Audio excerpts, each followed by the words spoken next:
ಬೆಂಗಳೂರು ಗ್ರಾಮಾಂತರ ಜಿಲ್ಲೆಯ ಹೊಸಕೋಟೆ ನಗರದ ಸೂಲಿಬೆಲೆ ರಸ್ತೆಯಲ್ಲಿರುವ ಆನಂದ್ ಬಿರಿಯಾನಿ ಮಳಿಗೆ ಹೊತ್ತಿ ಉರಿದಿದೆ.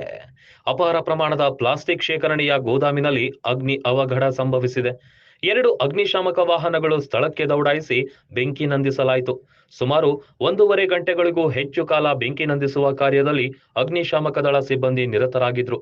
ಟನ್ ಗಟ್ಟಲೆ ಪ್ಲಾಸ್ಟಿಕ್ ಶೇಖರಣೆ ಹಿನ್ನೆಲೆ ದೊಡ್ಡ ಪ್ರಮಾಣದಲ್ಲಿ ಅಗ್ನಿ ಅವಘಡ ನಡೆದಿದೆ.